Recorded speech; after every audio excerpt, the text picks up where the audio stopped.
from protection, for preservation. COVID-19, as you know, has affected so many people and so many businesses and so many lives in so many different ways. And so we just thank God that we are in a good position to continue to do and to serve in the way that we are serving. I personally I'm especially grateful for the protection. We have traveled all over the United States for the work that we're doing with the Brain and Body Foundation. And especially we're grateful to you, our viewers, for your patronage, your faithfulness to watch these programs, to give us feedback, and most especially for the award that we won recently. We have been we were nominated, and later on we won the award for the best TV program for the promotion of health. So thank you. We could not have done that without you. So thank you, and thank you again. The need for Nigerians like you and me to understand the basic fundamental principles when it comes to learning how to take control of your health could not be greater. This is not going to be the last pandemic. There are probably going to be worse pandemics. We have to understand how to take control of our health while taking advantage of whatever is available to us by the government, whether it's vaccines or treatments. But you cannot put aside your own personal responsibility for your health. And that's why we do the things that we do. So we know there are some basic things like you got to have enough sleep, you have to exercise, you have to move, you have to eat good food. You don't want to eat junk food all the time. You also have to be sure that you are taking your medications, especially if you are diabetic and hypertensive. As you well know, most of the deaths have been in people who are overweight, who have diabetes, who have hypertension, or some other kind of comorbidity or chronic disease. Those are the ones that are being killed, of course, aged by COVID-19. And many times it's because they did not have these diseases under control. So it is super important that we understand these things. In my opinion, something that we seem to have overlooked the most, and which is not being emphasized like I should, and I've come to have a lot of respect for the professionals who take care of this particular field. The field I'm talking about is the field of oral health, dental health, specifically the dentists who are taking care of people in this field. What we are beginning to find out is that the health of your teeth and your gums has a very fundamental, very concrete effect on not just your brain health, but the health of the rest of your body. And it can be the deciding factor as to how well you age and how well you're able to control those other diseases that we're talking about. So this particular presentation will be super, super important.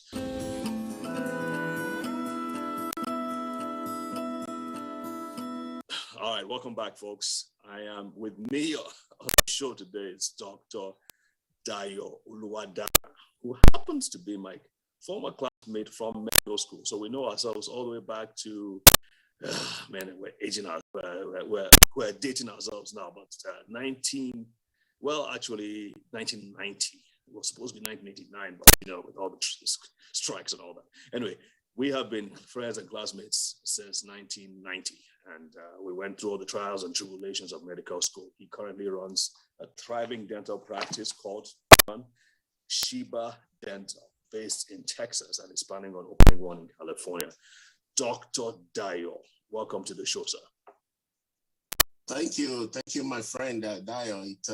It's nice to see all the achievements that you have made in the Brain and Body Foundation, and congratulations to you on the award. That's such an excellent thing.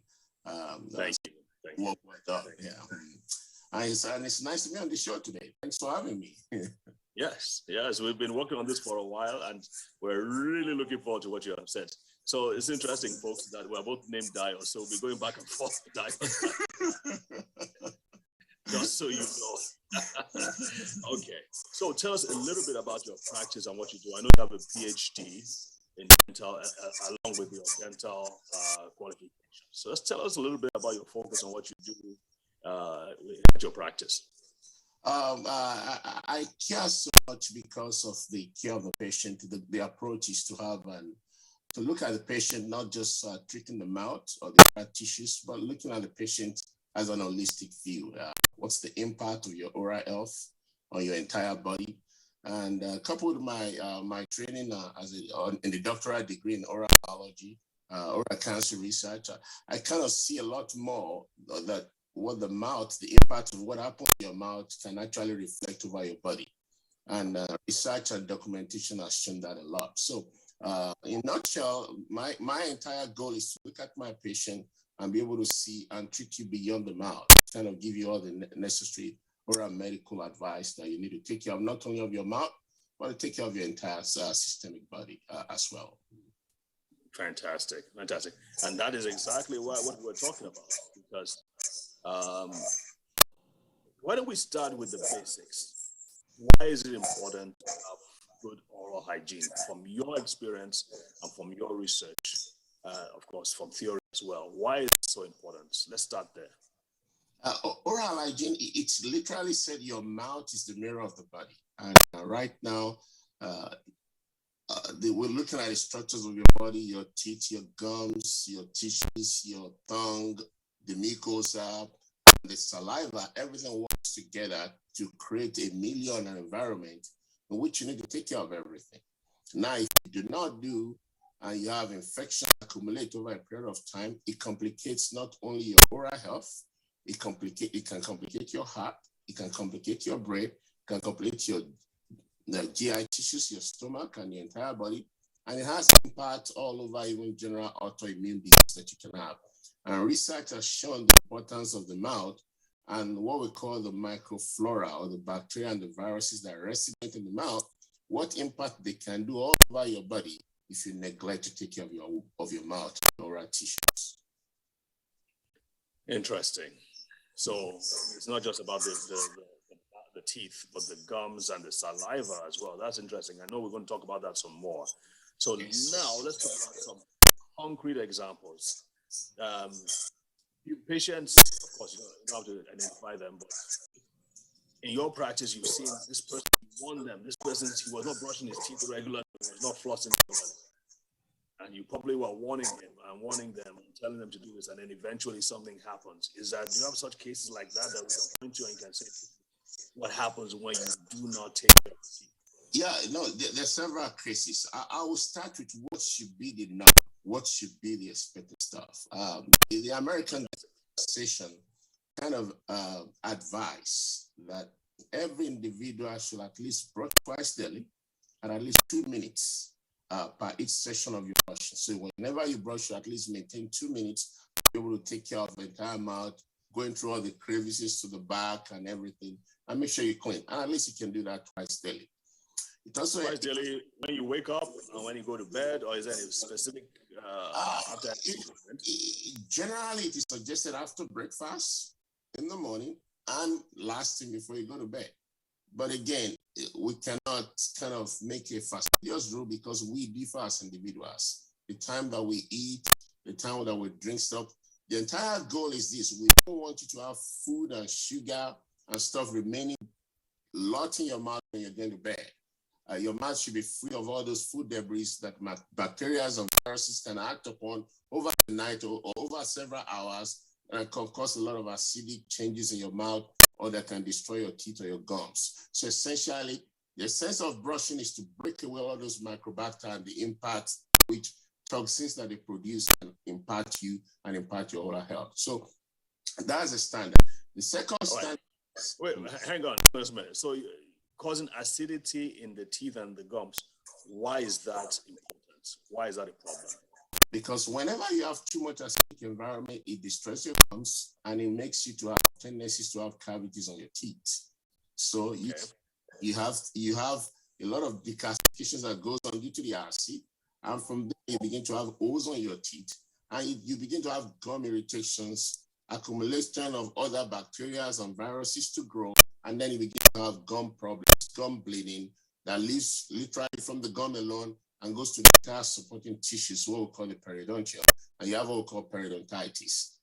That in itself is the key problem that causes a lot of all other problems within the body. It can affect you, either you have instances of diabetes, and many other systemic problems, as we will take along as we discuss. Diabetes. You're saying me that gum disease results in diabetes? Yes, it could complicate the risk factors for you, and you have your tendencies to become diabetic. Not only that, it could have a lot of microflora within the gums itself, can cause more cardiac problems for you. Tendencies for cardiovascular problem. You have a lot of plaque being formed as a result of some of the toxins and bacteria that lives and dwell within the mouth. So in other words, if you allow a lot of bacteria and viruses to dwell within your mouth, that microflora can cause a lot of stuff. One in itself, they can get into your blood. So you have some kind of low-grade bacteremia, which you have a lot of seedings of bacteria within your blood that can flow all over your body and affect your organs. Not only that, they produce toxins. So if they don't go directly into your blood, toxins can go into your blood. And that toxins can affect every aspect of your body. Finally, whenever toxins gets into your body reacts it. So those inflammatory response from the body itself also cause destructions to your body. So the mouth is very essential. But are you saying that simply by brushing your teeth twice a day, you can avoid all this? Yes, you can reduce a lot of those problems, because what essentially the brushing does is to dislodge away how those microbacter form and aggregates. So brushing itself kind of helps dislodge them and clean them up. And that's very important. And when you do brush, you want to use another standard by the American Dental Association, that you have a good toothbrush. One that has soft tissue brushing techniques on it, and that it can last you for about 3 to 4 months. Now, if most of the bristles are gone, you need to change out those brush even before 3 or 4 months. So you cannot. But Dio, don't forget now. I mean, our teeth are strong. We can't be using soft toothbrushes now. You know that soft toothbrushes are for white people's teeth. You know. Of course, you can always step up to a middle grade toothpaste depending on you as an individual. But you need to make sure you use something that can dislodge bacterial flora whenever you brush. That won't be cutting or hurting your gums, or that won't be destroying your teeth. Because when you use very aggressive toothpaste, it can again cause destruction of your teeth while you're taking care of it. So there has to be a balance thereof. But the most important thing is you must be able to use a good toothbrush. You cannot have a toothbrush that you use for 1 year, 2 or 3 years, and you don't change it. Very important. Sorry, just very important. At this point, we have to take a quick break, a quick commercial break, so folks. Doc, that thoughts, don't go away. And if you haven't called your friends, make sure you call them, because this is very important information. See you soon. All right, folks, welcome back. I am here on the show, or on the show with me is Dr. Dio Oluwadara, who is a dental surgeon based in the USA.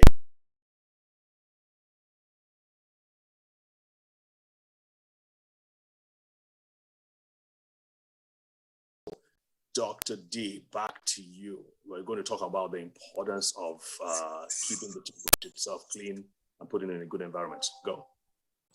Okay, so as we were talking about, the other important thing is where you keep the toothbrush. Because as much as a toothbrush can be a good equipment or tool for you to clean your mouth, if you don't keep it in a safe environment, if you keep it in an environment which it attracts a lot of bacteria, the microenvironment is so dirty, you keep it in the dust, keep it in an open space, it could attract a lot of bacteria and viruses. And when you put it back into your mouth, you are literally introducing bacteria back into your mouth from other sources. And you'll be so surprised. Some other people too use one toothbrush across several family members. That's crazy. That is crazy. So that's a terrible exchange of microbacteria that is very dangerous. Now, each individual, it's been known by research that some parts of these microorganisms have tendencies towards each part of disease in the body.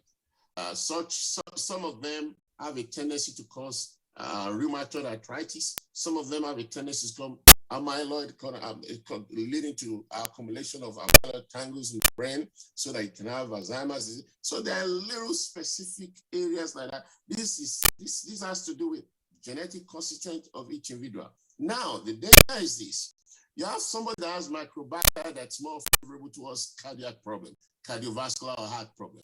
You go to use that toothbrush without care, put into your own mouth, then you imbibe this new microbacter that can cause you different pathology within your body.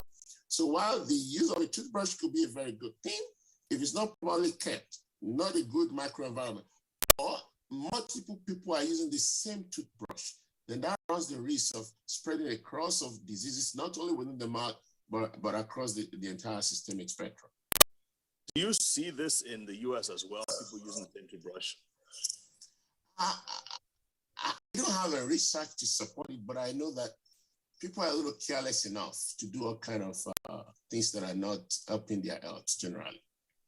Okay, so speaking about keeping the toothbrush in a good place. So what I hear from you is that you put your toothbrush on the sink, where everybody is, maybe 5 people are using the same bathroom, and you just put it on exposed to the elements, so to speak, rather than maybe putting it in a toothbrush. I mean, I for one, don't even keep my toothbrush in the bathroom. I keep it somewhere else. But at the very least, put it inside a container that protects it from heated with these bugs, right? Absolutely. At the very least, have a very clean case where you keep your toothbrush and make sure that exactly, because you don't want the toothbrush again to be a source of environmental microbacteria that you can introduce back into your body that can cause you another systemic problem or a local problem in your mouth.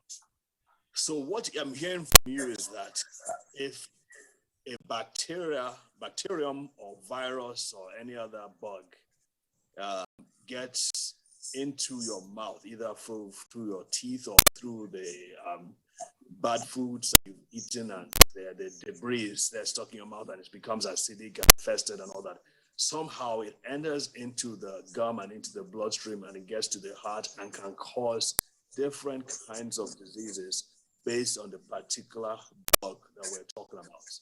And exactly. These bugs can actually go to the brain and cause what is known as dementia. For those of you who don't know what dementia is, can you tell us a little bit about that?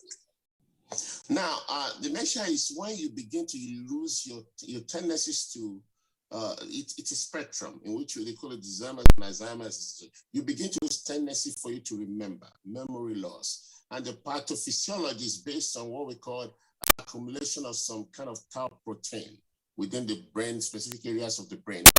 These proteins can just be there, and then they form a kind of tangles which affect the structure of the brain and ultimately begin to affect your ability to remember stuff.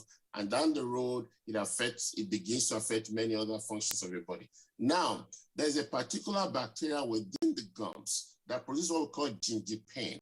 Gingipain is a structure that research has shown both in animal studies and in humans, that it goes into, is able to break down the tau protein that's accumulated within the area and break them into substances that can cause a lot more tangles to accelerate the cause for Alzheimer's disease and dementia. So that's how our periodontal problems and what happens in your mouth can be tied to what's happening to your brain. So this idea of brain-body foundation and brain-body effect is something that is practical and it's really something is of tremendous impact when you look at your mouth. Some people wonder, just ordinary stress that they have within the mouth, chronic psychological stress for a long period of time of life can affect your microbacteria within the mouth. And when it does affect that, it affects how your gum functions, how your body reacts, and ultimately affects several other things you have. So your body and your mouth kind of have a bi-directional contribution to each other. Just like we mentioned, type 2 diabetes, a lot of hyperglycemia from type 2 diabetes can cause your periodontal problems and gum problems to escalate.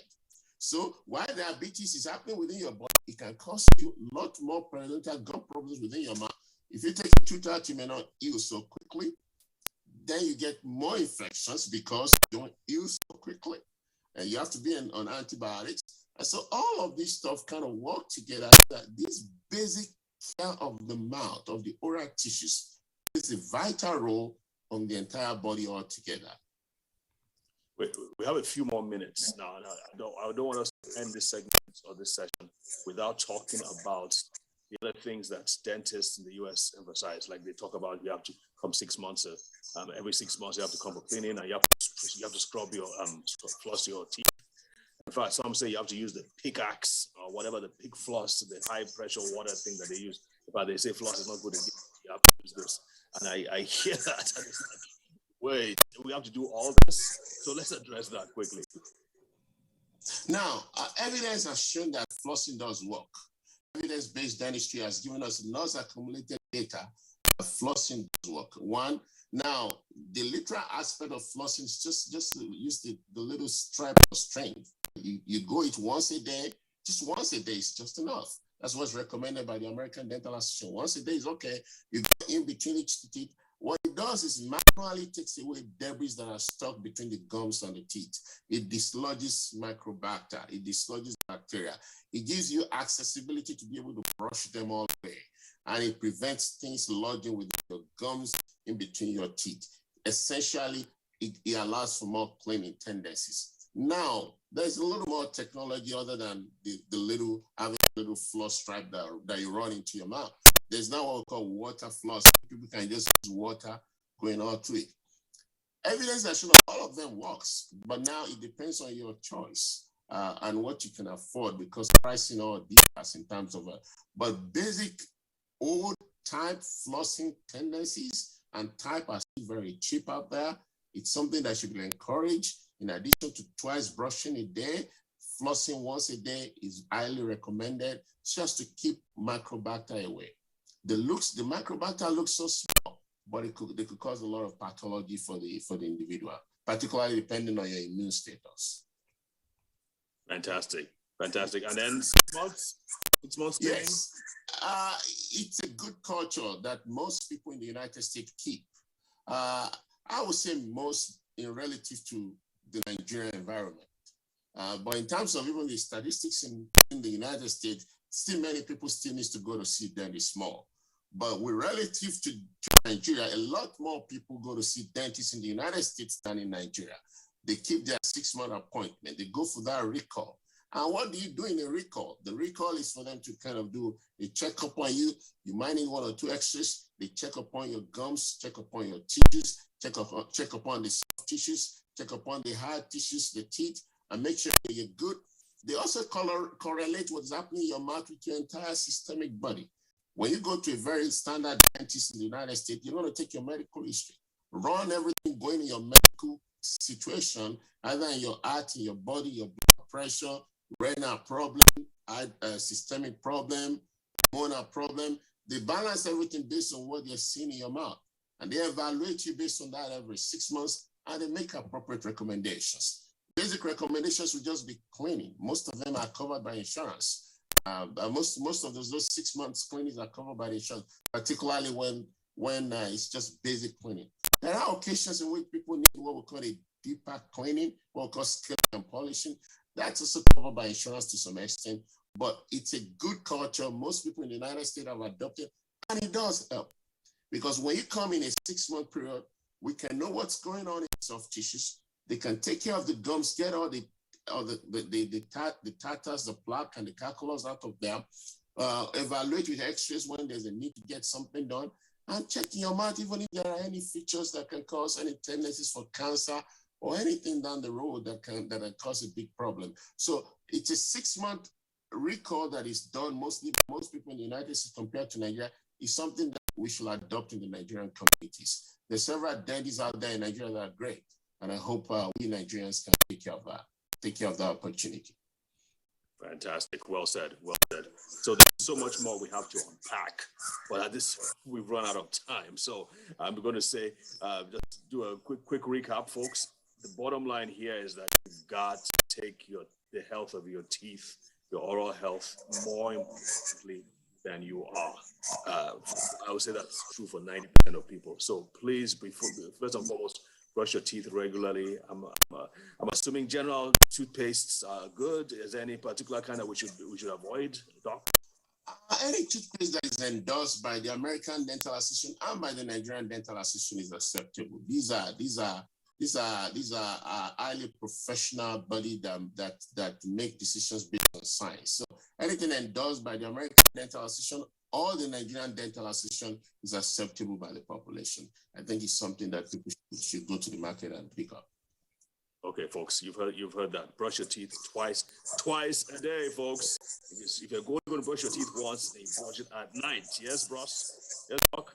Absolutely advisable, because that's when we all sleep and things accumulate in the mouth.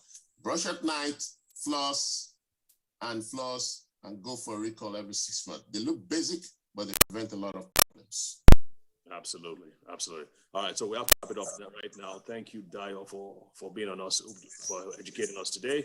We will look forward to hearing from you again next week by the grace of God. And thank you again. Thank you so much. Thank you for the Brain and Body Foundation, and have a wonderful 2022, everybody. Let's make oral health a very important part of 2022.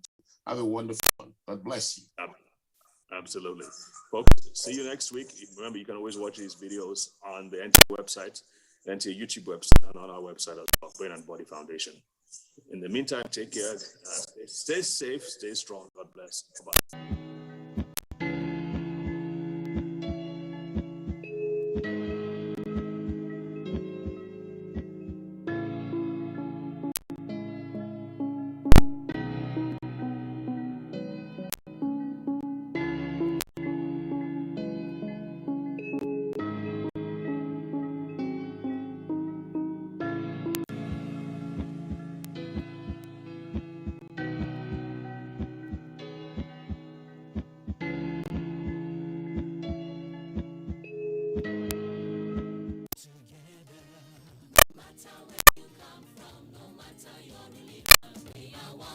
Let's live together.